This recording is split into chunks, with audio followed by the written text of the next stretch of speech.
আসসালামু আলাইকুম রহমতুল্লাহি ওবরকাতুহু। সম্মানিত দর্শক, আজকে যে শিরোনামটি ব্যবহার করেছি, এই শিরোনাম নিয়ে আসলে কোনো ভিডিও করার ইচ্ছা আমার ছিল না, কিন্তু দেখলাম যারা কন্টেন্ট তৈরি করে দেশে এবং দেশের বাইরে, তারা অনেকেই এই বিষয় নিয়ে কথা বলেছেন এবং যে যার মতো করে যে বক্তব্য দিয়েছেন, তাতে আমার কাছে মনে হয়েছে যে আমার অনেক বিষয় ভিন্ন মত রয়েছে এবং এই বিষয়গুলো আপনাদের বলা উচিত। সেনাপ্রধান ওয়াকারুজ্জামান, আপনি স্বীকার করুন আর না করুন, এখন দেশের প্রধানতম ব্যক্তি। আমরা প্রধান উপদেষ্টা, প্রধান বিচারপতি, রাষ্ট্রপতি যে পদ পদবীগুলো অন্য সময়টিতে যেভাবে মূল্যায়ন করি, ঠিক এই সময়টিতে গত 1 বছর ধরে আসলে আমরা সবকিছুর ঊর্ধ্বে ক্যান্টনমেন্ট এবং সবকিছুর ঊর্ধ্বে সেনাবাহিনী এবং সবকিছুর ঊর্ধ্বে সেনাপ্রধান ওয়াকারুজ্জামানকে গুরুত্ব দিচ্ছি। এটা হলো জনমনে। এখন সংবিধানে, প্রোটোকলে, কথাবার্তায় যা কিছুই থাকুক না কেন, এটা বাস্তবতা। এই বাস্তবতার নিরিখে আরেকটি বাস্তবতা, সেটা হলো এখন এই সরকার একটি সাংবিধানিক সরকার হিসেবে নিজেদেরকে পরিচয় দিতে বাধ্য হচ্ছে, কিন্তু তাদের কর্মকাণ্ড, তাদের শপথ, তাদের পরিচয় সবকিছু সংবিধানের সঙ্গে রীতিমতো সাংঘর্ষিক। সাবেক প্রধানমন্ত্রী শেখ হাসিনা তার জমানাতে এই সংবিধানকে টিকে কেটে কুটে যে অবস্থায় রেখে গিয়েছেন, এই সংবিধান যদি চালু থাকে, তাহলে এই বর্তমান সেনাপ্রধান এবং তার সহযোগী যারা আছেন, বর্তমান রাষ্ট্রপতি থেকে শুরু করে এখন যারা আছেন, ইনক্লুডিং প্রধান বিচারপতি, সবাই আগামী দিনে কি যে বিপদ এবং বিপত্তির মধ্যে পড়বেন তা কল্পনাও করা যাচ্ছে না। এখানে যদি আওয়ামী লীগের পতন ঘটে, এখানে যদি বিএনপি ক্ষমতায় আসে, এখানে যদি জামাত ক্ষমতায় আসে, এনিবডি যারা ক্ষমতায় আসবে তারা সবাই এই সংবিধানকে কেন্দ্র করে এখন যেভাবে আছে, প্রতিপক্ষকে দমন করার জন্য এবং একটি দৃষ্টান্ত স্থাপন করার জন্য যে রুলস অফ বিজনেস রয়েছে, সেই রুলস অফ বিজনেসে এমন কতগুলো কর্মকাণ্ড করবেন যার ফলে জুলাই আগস্ট বিপ্লবের প্রতিটি লোক, কেবলমাত্র যারা ক্ষমতায় যাবেন তারা ছাড়া প্রতিটি লোক একেবারে ছাপা ছাপা হয়ে যাবেন এর মাধ্যমে। এতে কোনো সন্দেহ নেই। এখানে আওয়ামী লীগ লাগবে না, বিএনপি আসলেও এই কাজ করবে, জামাত আসলেও এই কাজ করবে, এমনকি যদি এনসিপিও ক্ষমতায় আসে তারাও একই কাজ করবে।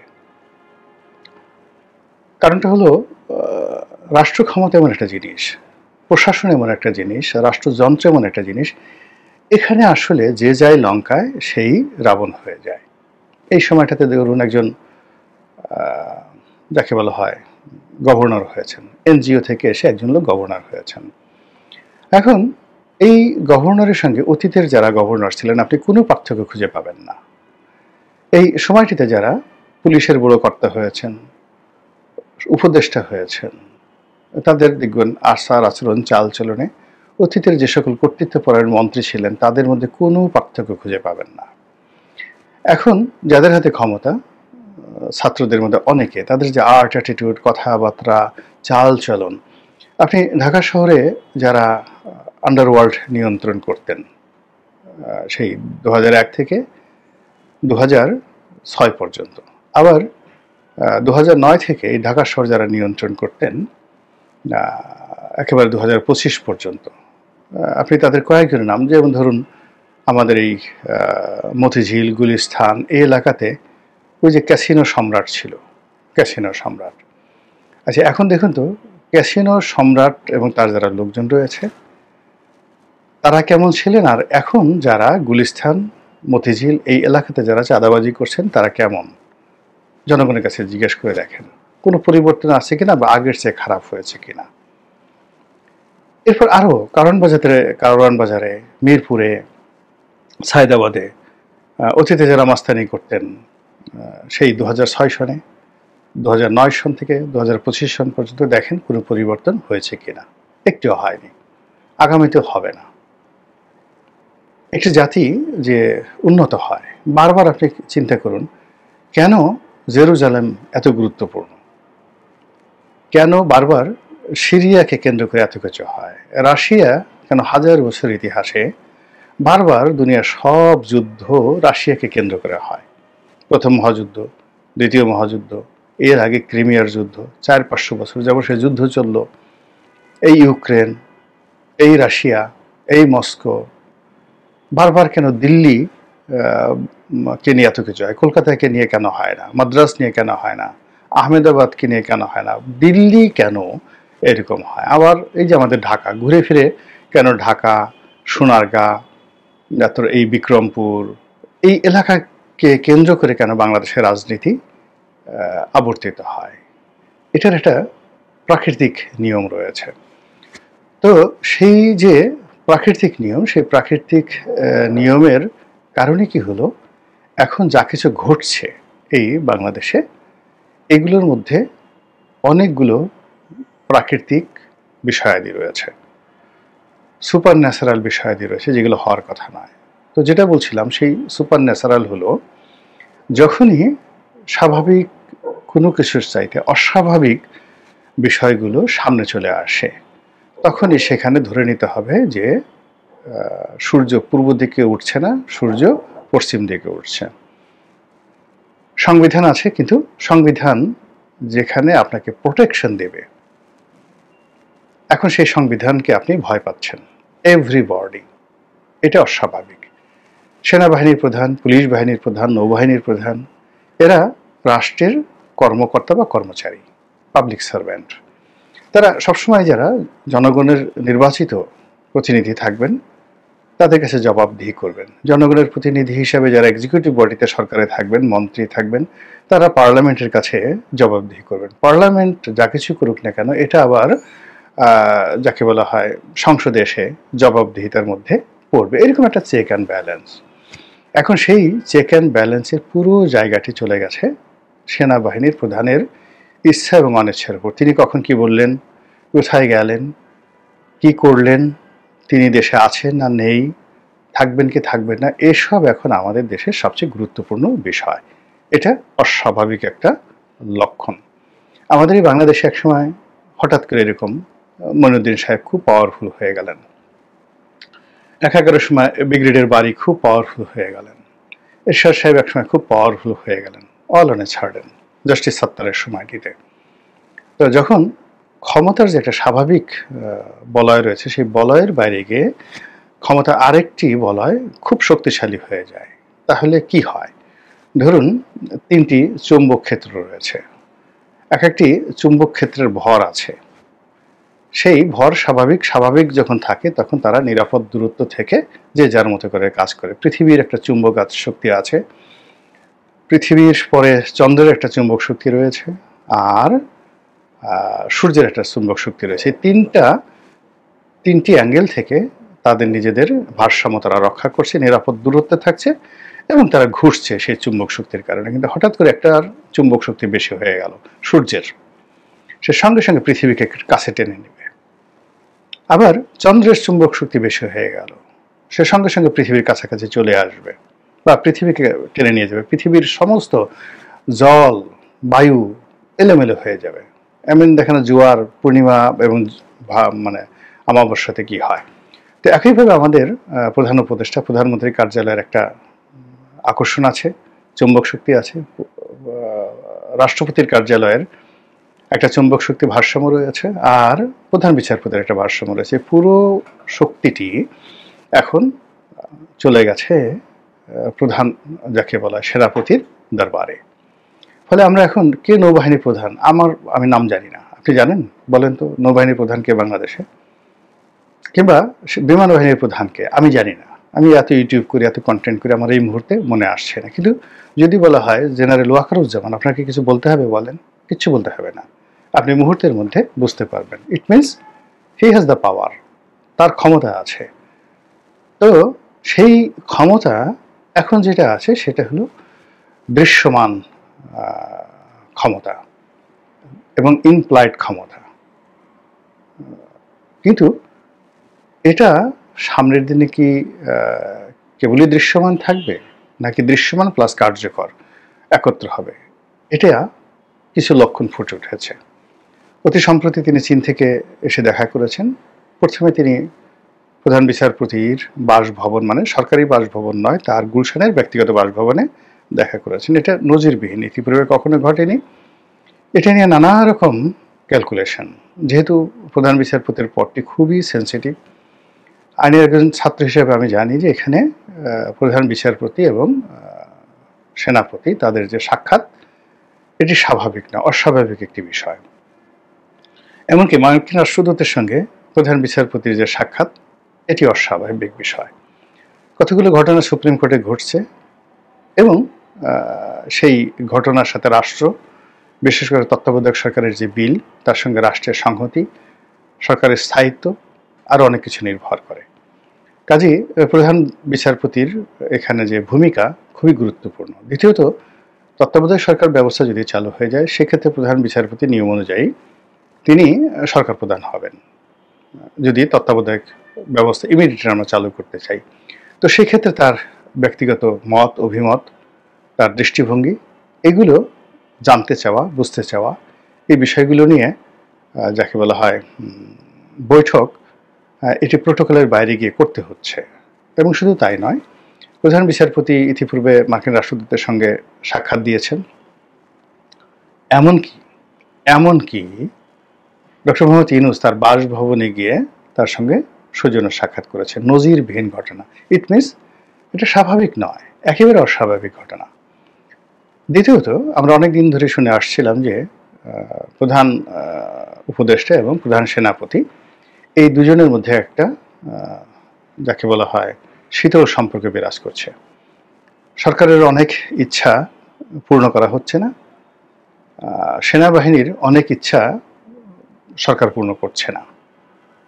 এখানে সেনাবাহিনী ম্যাজিস্ট্রেসি পাওয়া নিয়ে মাঠে আছে, কিন্তু তারা অজানা কারণে সেই ম্যাজিস্ট্রেসি পাওয়ার প্রয়োগ করে পুরো পরিবেশ পরিস্থিতি নিয়ন্ত্রণ করে সরকারের জন্য একটা ইতিবাচক ফল এনে ডক্টর মোহাম্মদ ইউনূসের কর্মকে দীর্ঘায়িত করবে, এটা না করে বরং উল্টো মাঠে ময়দানে যে ঘটনাগুলো ঘটছে, এই সরকারের মানে অন্য যে কোনো ব্যর্থতা, এগুলো সমাজের মানুষ কাউন্ট করছে না, কিন্তু আইন শৃঙ্খলার যে অবনতি, এটা এখন সরকারের গলার কাটা হয়ে গিয়েছে। এবং এজন্য সরকার পুলিশকে দায়ী না করে সেনাবাহিনীকে দায়ী করছে। এটা হলো রূঢ় বাস্তবতা। আর সেই বাস্তবতার মধ্যেই কয়েকটি ঘটনা ঘটেছে। এক নম্বর ঘটনা হলো, মধ্যে সেনাবাহিনীর একটা ব্যাপক প্রমোশনের একটা বোর্ড বসেছিল এবং সেই প্রমোশন বোর্ডে প্রোটোকল অনুযায়ী প্রধান উপদেষ্টা বা প্রধানমন্ত্রী সেখানে প্রধান ব্যক্তি। আলটিমেটলি এখানের যত প্রমোশনগুলো হবে, এই প্রমোশন বোর্ডের সিদ্ধান্ত আলটিমেটলি প্রধানমন্ত্রীকে নিরাপত্তা উপদেষ্টা বা নিরাপত্তা প্রতিরক্ষা মন্ত্রী বা নিরাপত্তা মন্ত্রী হিসাবে ডক্টর মোহাম্মদ ইউনূসই এই প্রমোশনগুলো তিনি অ্যাপ্রুভ করবেন। তো যেটা অনেকে বলার চেষ্টা করছেন যে এই প্রমোশন সংক্রান্ত ফাইল প্রধান উপদেষ্টার দপ্তরে হয়তো আটকে আছে, এটাকে ছাড়িয়ে নেওয়ার জন্য তিনি এসেছিলেন, একেবারে সিক্রেটলি এটা বলা হচ্ছে। আর যেটা ফর্মালি বলা হচ্ছে সরকারের পক্ষ থেকে, যে না, তাদের মধ্যে এটা একটা নেহায়েত সৌজন্যমূলক সাক্ষাৎ। প্রধান উপদেষ্টা প্রধান সেনাপতির প্রশংসা করেছেন তার চমৎকার কর্মকাণ্ডের জন্য, আর প্রধান সেনাপতি প্রধান উপদেষ্টাকে আশ্বস্ত করেছেন যে সরকারের সকল কর্মকাণ্ডে অতীতের মতোই সকল রকম সাহায্য এবং সহযোগিতা দিয়ে তিনি এটা করবেন, তাকে বলা হয় তাকে সহযোগিতা করবেন। এটা গেল এখানের পার্ট। এবং এটা নিয়ে ইংরেজিতে প্রধান উপদেষ্টার কার্যালয় থেকে যে বিবৃতি দেওয়া হয়েছে এই বৈঠক সম্পর্কে, এটা আরও অ্যালার্মিং। সেখানে ইচ্ছাই হোক অনিচ্ছাই হোক বা কূটকৌশল হোক, একটি বক্তব্য দেওয়া হয়েছে। সেটি হলো, প্রধান সেনাপতি প্রধান উপদেষ্টাকে আশ্বস্ত করেছেন যে বাজারে যে সকল গুজব রয়েছে, যেমন সেনা শাসন আসবে, ওয়াকারুজ্জামান সাহেব ক্ষমতা নেবে, দেশে জরুরি অবস্থা জারি হবে, এই যে গুজবগুলো যারা রটাচ্ছে দেশে এবং দেশের বাইরে, দেশের ভিতরে কেউ রটাচ্ছে না, বিশেষ করে দেশের বাইরে, ক্যান্টনমেন্টকে রীতিমতো শ্রেণীর শত্রু এবং ওয়াকারুজ্জামানকে জাতীয় শত্রু হিসেবে দেশের বাইরের কিছু ইউটিউবার, কিছু ব্লগার, তারা রাত দিন খেস্তি খাওয়াল করে পুরো স্বাধীনতা সার্বভৌমত্বের বিরুদ্ধে মানুষের মনকে রীতিমতো বিষিয়ে তুলেছে। এবং এই বিষয়টিকে ইন্ডিকেট করে এখানে যে গুজবের কথা বলা হয়েছে, সেই গুজবের ব্যাপারে সেনাপ্রধান বলেছে ডোন্ট ওয়ারি। খুবই যাকে বলে সিগনিফিক্যান্ট এই অর্থ যে বাইরে থেকে যারা গুজব প্রকাশ করছে, সেই গুজব কি সরকারকে ভীত সন্ত্রস্ত করে ফেলছে, বা দেশের বাইরে থেকে যারা গুজব রটাচ্ছেন তাদের নির্দেশে কি সরকার চলছে, তাদের হুকুমে কি সরকার চলছে? তারা তো সরাসরি ক্যান্টনমেন্টের বিরুদ্ধে, সেনাবাহিনীর বিরুদ্ধে অবস্থান নিয়েছে। তাহলে সেখানে আসলে কি হচ্ছে?